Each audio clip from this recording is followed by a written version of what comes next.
nggih wong pancen kula niki meguru dadi nggih arang-arang mantuk ngoten lho Man. Pilih saiki kaya Riyatman iki ya gak tau nyabani omah. Kelakuane tambah gak bener gede-gede. Lho, napa nggih ngangsu kawruh kados kula ngeten iki Riyatman? Dapak Wong tuwa lek ayem nak, bapak ngangsu kawruh ngono iku. Kelakuane adikmu iku wis tas, gak kena diatur wong tuwa. Main nerino wengi iku, Cung. Napa nggih ngoten, Paman?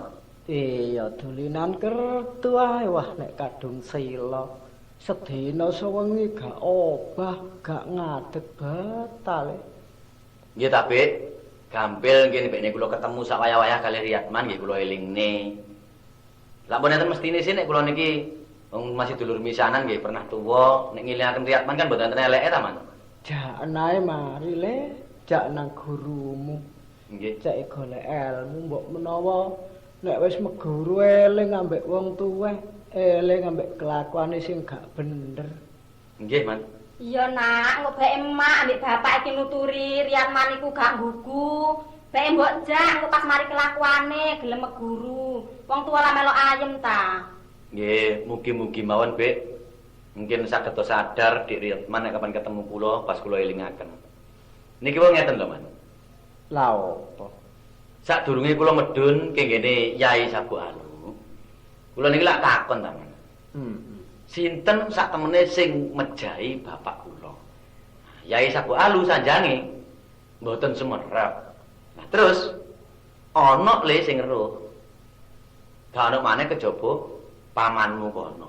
Ya Wirajaya. Lah sakniki kon medhuna ae, takono nanggone pamanmu Wirajaya, sapa sing mateni bapakmu iku. Lah mula kula mriki wau, Man. Nggih siji gawe loro gawe, Man. Siji gawene niku nggih kepengin sumerep ya napa keseger kuwarasane keluarga ngriki, dene nek pun sami seger waras nggih. Alhamdulillah lah ngoten ta. Lah ping pindhone sinten sih Man cak temene ngoten sing mateni bapak kula niku sinten sih Man? Lele kok ana-ana ae. Kok niku arek peguran. Mbok sing wis ya wis sing durung didandani sing apik Lah apa kon kok takon-takon ngono? Sakjane nggih ngoten niku. Welinge Yai Sabu Alu nggih ngoten niku wau, Man. Sing pun nggih pun sing dereng didandosi sing sae. Nah, tapi wong ati niki mboten enak, Man. Mboten lega ngoten lho, Man. Matine wong tuamu ya mati lara. Kate mati apa maneh wong wis tuwa. Ah, Man. Nek atase mati lara ngoten mawon. Yai Sabu Alu mesti purun nuduhaken nggih sak kula, Man. Anane Yai Sabu Alu mboten pun nuduhaken tentang matine bapak kula. Niki sing jelas. Mesti niki enten napa-napa niki, enten rahasia niki matine bapak kula niki. Iyalah, le adiguna. Iya tah. Tak aling-aling ngono, kon wis gedhe. Gak lali suwe-suwe ya gak urung ngerti. Nah niku napa, Man? Tak critani le.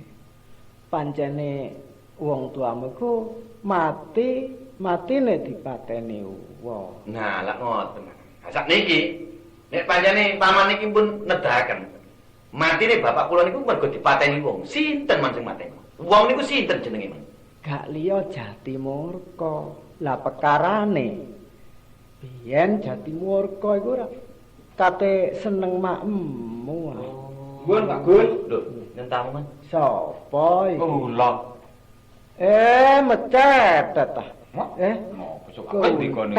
Sepekun temen akeh. Mboten maido nyenipun sepuh. Lah apa? Mboten ngoten kula wae krungu abane rame-rame enten napa mampir niku. Iki lho, ponak aku biyen Adiguna lali ya kon. Sinten? Adiguna. Lho niki Adiguna siyen. Iya. Lho panggil lah wong. Lah dika sinten? Kula anu kuntet. Nggih. Sejele nika. Sejene apa aja, Man?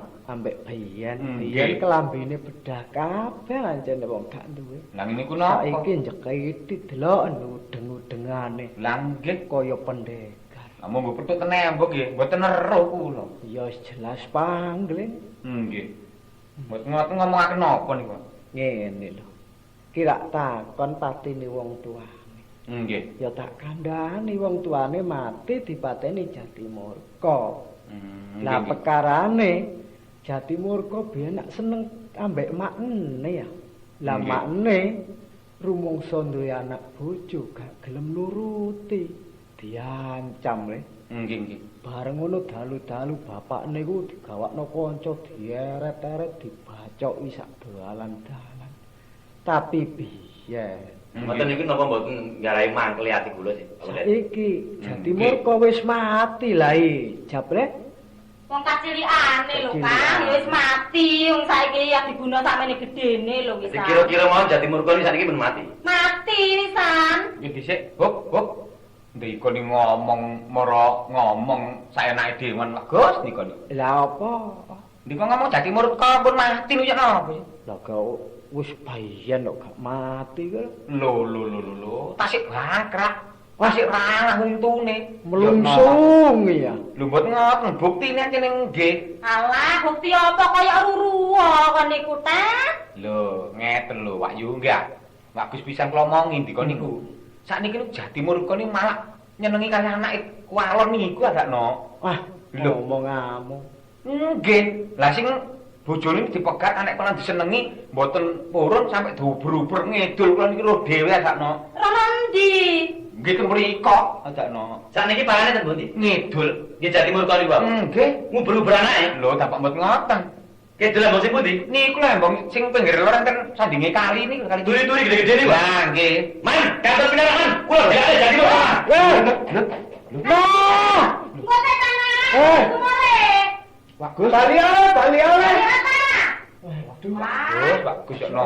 Oh, kok niki omong kok cemplang-cemplung sedan. Lho mboten ngoten kuwi lak ngomong napa entene niku pancen tasik urip niku. Wong dialing-alingi kok omongen no lah iku kok nek tarung nek anakku kalah mate ya apa? Lah ndika mboten ngomong kula nek niku wau mbijuki. Wah, cilaka temen. Ayo tututan ae Bang ngono. Ngoten ah. Sing hati-hati. Nggih, monggo pun Pak Yu griya mawon. Ah.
Kon perlu ditulungi ta? Syukur enggak sampe ditulungi, Kang. Ya sekarang minggir kabeh tak tulungi.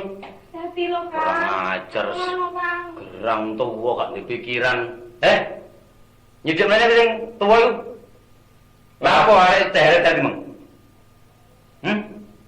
Teret-teret urung lha apa arek cilik teret kan diapakno coba.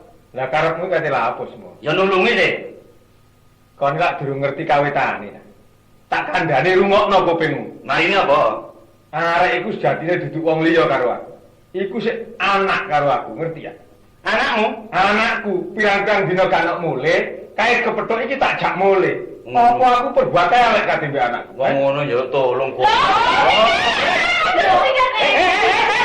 Iki lha apa wong biasa? Ya apa sih ngono wis kesusunya engkrek Kang. Aja ditinggal. Kon niku anake gak boleh mulih delek bapakmu wis ketemu kon niku dijak mulih deretan tak sono bener lho. Tapi itu anak dhewe, anak walon. Heeh, Kang. Anak walon? Iya. Maju. Bapak niku Apa? Iki jelas anak kualon iki mesti ana apa-apa iki jelas. Lah kok nak ngerti sih. Anak kualon mbek anake dhewe lak padha ae ta. Lho iya. Lho, ayo ditinggal, Kak. Kok dhisik ta, wong aku iki durung melangkah udeng wis tarik sampe cepot ngene iki lho. Lah kok durung sampean nulung wis nyengkrek. Lah kan nyengkre ya apa bisa tulung ya percuma. Lah iki lho Kang diuber-uber. Terus apa yang diapakna yo? Digandeng ngene-ngene kok Kang wong loro. Jejer-jejer kono gopo. Lho. Wis bener ae. Dijejer-jejer apa wis ngerti ta sampeanku? Lah marine ya apa? Iya lho di ngene kok Kang. Kan iku wong ana wong ade di iku lho diapakno coba tak kan bingungno. Diomong semua gak ngerti arah padha gedene. Ngomong sing cara terang-terangan ae. Iya lho jange ditemoho ora. Oh, berita moho iki cara ditemoho iki. Lho alah sik gak ngerti. Dirabi mosok pantes e Kang. Wadah. Wong atase wong Mojokerto ngomongnya temoho tetek bengek wis dirabi ngono lho. Lah iya mosok pantes e. Oh, dadi niki yumu katene dirabi. Iya tulung ngono kan tek-tek ae tak jembrone. Kok dhisik ta? Kok ora kejombo-jombo aku. Lakoni mung karepmu ngrewangi yumu ngono sih. Iya Kang kenan guber-guber yo tak tututi. Ya ya wis. Pagi ta. Aja nyor-nyor ta meneng ae. Apa kesuwen? Wis mikir. Aku sing nanggung jawab soal iki. Mikir. Ngati-ati ya Kang. Ojo kuwatir. Jenengmu sapa sih? Aku Susilawati, nah iku Mbak Yuku Kencanawati. Kencana mati mbek Susilawati. Wis meneng ya. Aku sing nandangi bapakmu. Mrene. Waduh gilane. Kadek mengkerak-mengkerik barang kono nek ngarepku. Ojo ngono ta. Sembarang kula ya genahe sih. Sakjane ngono ya. Nek ana wong tuwa angapine nyenengi anake dhewe, gak peduli ya iku anak kualon. Iku ngono gendeng-gendenge menungso kok tak kandhani. Lho. Menungso sing mingat teke, sing gak duwe pengertian babar pisan. Ketara temen nek menungso sing gak duwe agem-agem. Belakak nyasar-nyasaran yo kebon-kebon lor. Apa ngono kuwi wis bener tumundak wong tuwa koyo ngono iku? Wong wis roh anake kok kadhe jenenge dhewe. Apa donya iki sak godhong kelor? Gak ana arek wedok liya, Gak ngono, nek sik kon nuturi aku adane mbakku ae. Sopo sih aranmu iku? Aku Adi Guna. Kon sapa? Kon nek gak ngerti karo aku, rungokno kupingmu. Sak daerah Mojokerto sing kondang ya iki arane Jatimurka. Lho, kon nek gak ro dedek ya deke wong Jatimurka, ya sing kondhep iki nek gak ngerti kok. Jatimurka? Wis, mapan kebenaran. Salin babane aturane koyo ngene. Lho. Perkara anakmu sing jengkok senengi, aku mosok bodoh karo jawane. Tapi sing penting urusan pribadimu balik pribadiku. Nyidhek aja Jatimurka nek panjenengan kon lanang. Sajake kaya ana sak jroning atimu ana unek-unek sak temene, Cocok panjenengan. Lapo kon? Kon ngerti. Sapa sing mateni bapakku? Gak ono maneh kejaba awakmu Jatimurka. Mula minangka gantine bapakku, ya aku Adi Guna. Gelem gak gelem Jatimurka, dina iki kon kudu mati teko tanganku. Ojo kon girang gumun. Sajake kon, nuduh aku mateni wong tuamu, ya ngono karepmu. Iya, Nek sak daerah Mojokerto, matine wong iki gak karuan kae pancen. Kabeh kok aku sing mateni tak akoni pancen. kon nak mesti kenal barek Wiraguna. Wiraguna? Iya. Iya. 20 tahun sing wis kepungkur. Pancene aku sing ngetok-ngetok Wiraguna iki. Nah, sakniki wis ketemu wong sing jange bales atas patine Wiraguna. Ya aku anake. Kon anake? Iya. Tak elingno cung ya. Kon sik arek, ganteng rupamu, sik gagah, ojo sampe melok-melok ngurus barang sing wis kelakon. Pung-pung durung cilaka, bali kon teko kene. Cik enak omong. Aku gelem balik saka papan panggonan iki. Tapi nek ketok gumlundung ndase Adi Guna. Keladuk pamucamu tak sadok pisan. Mati mbak kon. Hati-hati ya Kang, hati-hati lho Kang. Yuk, kita ya janjinya bapak. Awas.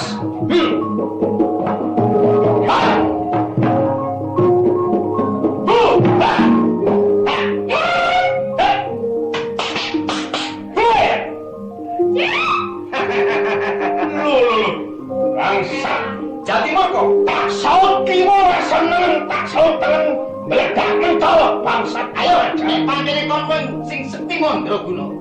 Jajal. Munggah nang ndukure wit gayam. Lho, bangsa. Ayo ndukure wit gayam. Hati-hati wae mau pandrung tak onter siramu. Munggah nang ndukur wit. Lho, bangsa. Lincah temen tandangmu. Ya, Kak. Nek panjane kon tegak peguron, mesti sanget bring papan Cina. Pusakane Gati Murka tampanono. Jajal, tamaknya pusakane Jati Murka. Kepengin lho sampe teron dikesentikanmu Jati Murka. Awas. Ya. Lul.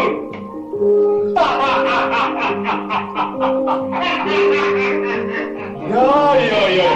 Ayo, munggah nang ndukure wit apa sing sakne ndukure. Tambah nang Nek pancen sono ya lakune ati.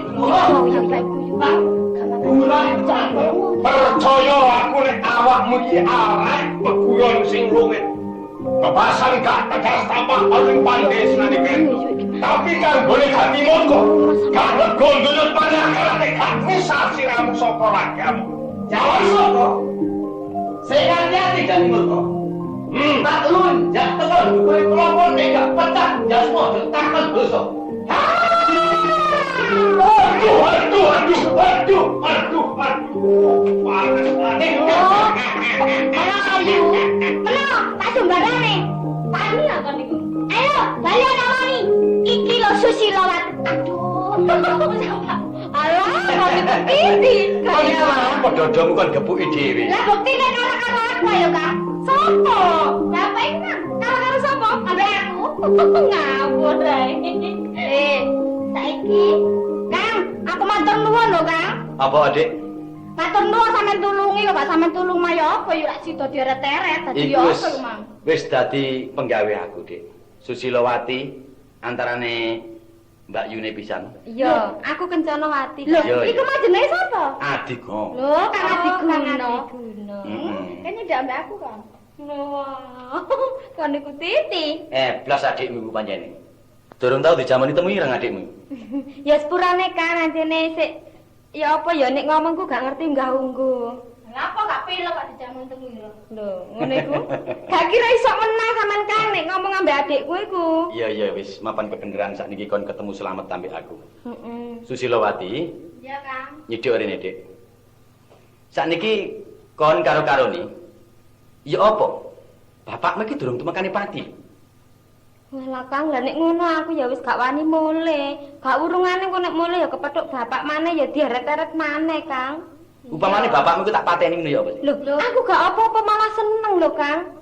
Wong Ngono. bapakku kaya ngono sampean tak kandhane ya, Kang. Ya apa? Mbok iku rak menging kelakuane bapak sih. Iya. Temekane mbok diajar, karepe dikongkon lilani aku jange dirabi. Mm-mm. Pungkasane mbok rak ya gak lilo Kang wong anake. Wong anake iya. Heeh, karepe iku mateni mbok, Kang. Mm-mm. Tibae gak kena mbok, kena adikku sing isik bayi Tejo, Kang. Saiki adikku mati, ya anake bapak iku, Kang. Ayo aja nangis yo. Dosa apa sing jange dilakoni bare bapakmu Jati Murka iku.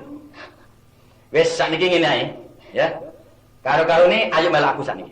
Nanti, Kang. Munggah nang gone pedhepokane Yai Sapu Alu. Ayo meguru maneh bebarengan bare aku. Lho, meguru. Wah, seneng aku meguru iku yuk. Kon wani ama guru iku. Meguru ae kaya wong-wong iku sih. Wis ngerti ta kon iku? Oh, meguru gak ngerti. Apa sih? Alah mangan sego sate kan lho. Wah, iku anjene panganan tok ae. Mas kok sate nanti sujene dicepno ngene gelungamu sing munil iku ya. Kon iku ya meguru iku gak oleh mangan. Lho, gak oleh mangan. Gak oleh mangan, gak oleh ngombe. Sarapan ae. Ya padha ae iku. Sarapan ya gak oleh. Ya wis. Ya apa? Tak Sanggup. niati tak kajati, Kang. Aku kepingin bales patine adikku. Saiki kepingin bales patine bapak. Nek ngono jumbuh dadi siji atimu antarane atiku. Iya, Kang. Ojo sampai kesurupan sengenge, Dik. Ayo sakniki bebarengan munggah namane pedhepokne Yai Ya wis, ayo, Sapu Kang. Alu. Ayo. Kang.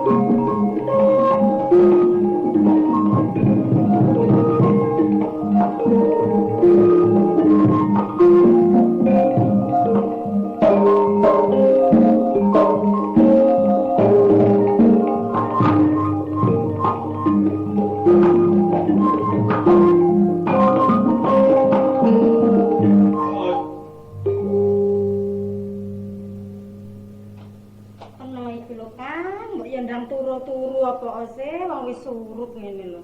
Aku ngipi-ngipi kok ngipi gak enak. Ngipi apa ae? Kakan pikiran bae peno iki. Emperan ngarep iku lho ambek rumangsaku. Kok nang riya teman tukaran mbek kancane. Alah, bolak-balik sing gawe susahe wong tuwa iki ya anak peno iki ya. Kok panggah peno pikiri ae. Riya teman bae ngamuk-ngamuk iki. Duduk wong suarane gedhe. Monggo mlebat. Itu anak peno, Kang. Dayo. Monggo pinarak niki lho, nyen bayange rusuh. Ndika. Ya wis. Sapa jeneng Wak? Kula Wirajaya. Sapa? Wirajaya. Nek ngono gak keliru nek ngono sing tak jujuk iki. Loh, lha ndika sinten? Lali, pangling. Mboten panglin, mboten patek ketok kula. Lekno mripatmu iki. Aku Jatimurka. Oh, Jatimurka. Lujeng ana. Apa kate mbagekno lujeng barang tak tukang pencen kon. Lah Monggo napa? pinarak Kang Jatimurka. Wis gak usah nunggu aku. Mun ate muring-muring ta. Pun kula lapi niki lho. Ngene bayange, monggo ta lungguh. Ponakmu saiki wis gedhe ya. Sinten? Sapa anake dulurmu? Nggih, Adi Guna. Lah iya wis gedhe saiki ya. Pun. Wis wani wong. Pun wayahe rabi anjene. Kon kandhane nek bapakne biyen sing ngaku mateni ngono ya. Lho, mboten kok.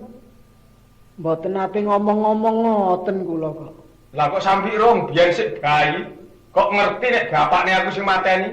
Loh, Nek gak wuruk-wuruk ari sing gerah. aduh. Kan pun ate mara tangan ta, pun kesusu muring-muring. Sampeyan niku pun ate mara tangan ten kula kalih bojo kula tenan sabar. Lah Niki napa aku sen? wek lho, Dik. Salahe ponakan kula lan napa? Aduh, pun kepakepok kula mboten kuat. Nak. Ponakmu takon wong jenenge Jatimurka tepak sing ditakoni aku. Lah sinten sing ngandani? Tak jawab, nek aku Jatimurka wanyane langsung ditantang gegeran karo aku. Nek gak pola-pola sing gerah, Kaya apa sih, Kang? Kaya ngene iki lho. ngerti ya nek bapake Jatimurka daerah Mojokerto ya sing kondang dhewe ya aku. Aduh, pecah ndasku nek ngene. Nek ngajar bojo kula niki lho. Wong wis tuwek kok dadi cerita sing enggak. Nek ngono padha karo gak nrimakno kon patine dulurmu. Iya. Sepuntene Mas. Iya. Iya.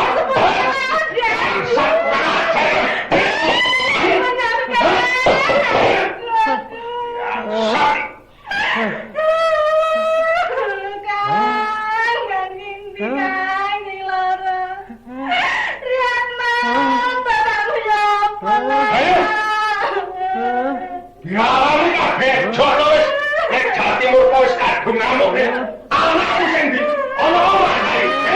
Ana omahmu saiki.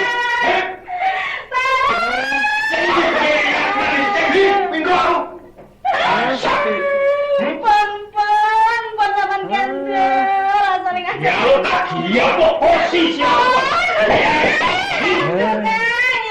Bongo ya takoni dewamu. Jatimurka sing wagakno kowe.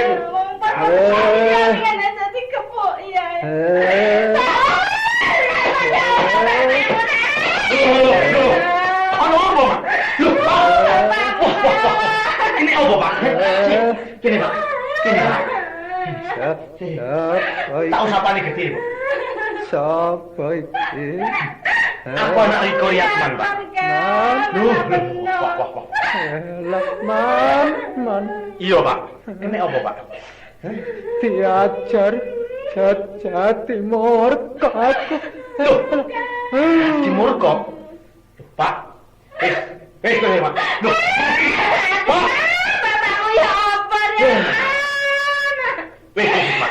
Gak usah naik. Bener kan? Kayak gini nih, Pak, ya. Rambutan Bapak. Tak dolekane. Sak waya-waya ketemu tak pateni Jatimurka. Sing hati-hati, Riatman.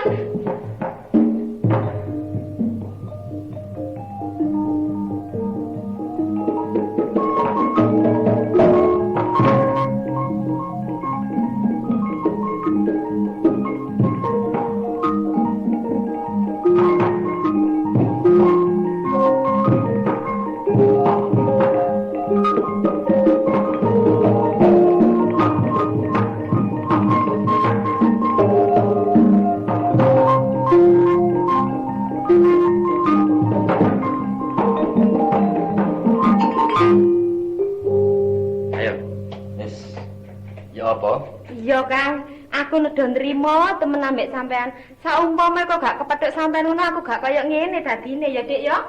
Aku saiki dadi wong sekti mandraguna. Lah. Kon niku durung-durung. Sih, coba sih Susilawati. Kepengin terus sih aku kesentikanmu sih. Gedangku sih, antemen coba.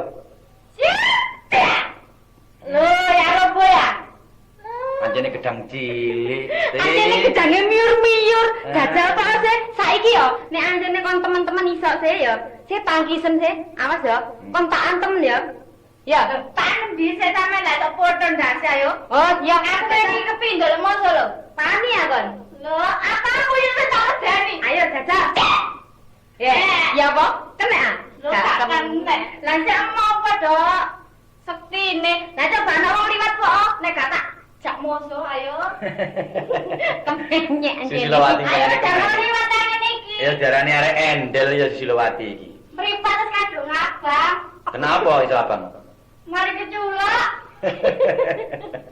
Kencanawati. Apa, Kang? Wis sakniki wis tekate dadi sawiji. Kang. Pentinge awak dhewe iki iso gak iso kudu mateni Jatimurka. Iya, Kang. Aku dhewe yang ngono, Kang. Gak lega gak lilo aku nek gak iso mateni Jatimurka. Nah, sakniki minangka kanggo pancingan cek nang cepet ketemu balik Jatimurka. Ya apa, Kang? Susilawati tak dekek ana nang tengah embong kene. Terus?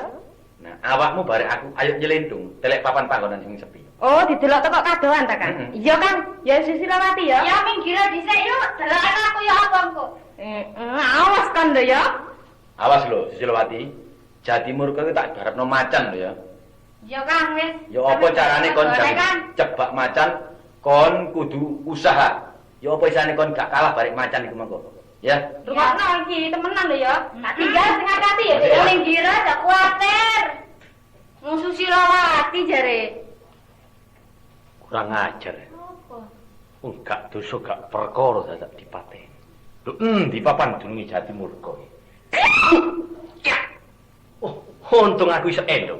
Coba gak endo, wah mesti geblak. Iki ana musuh rasane iki. Ono arek wedok pekitik nyandang nganggone koyo arek peguron iki. Apa? Ojo mengkerik, koyo ceret. Langan iki aja mengkerek kok moci. Hus. Melok guyu pisan. Anggepmu gak iso ngono. Oh. Sopo jeneng? Gak perlu tak dodono jenengku, sak bali alamu sapa jenengmu? Kurang ajar ditakoni durung jawab, dadak wis dibalekno maneh. Kurang ajar dhewe. Ya, nek panyene wis dadian tepi pikirmu koyo ngono kepingin kenal barek aku. Ya, Aku Riyatman. Balik sapa kon? Riyatman. Mm-mm. Aku Susilawati. Susilawati. Heeh. Aku melok takon. Ya takono. Kon ngerti papan dununge Jatimurka? Jatimurka. Iya. Iki lho anake, lha kok kate balik Jatimurka. Loh, kon anake Jatimurka? Oh.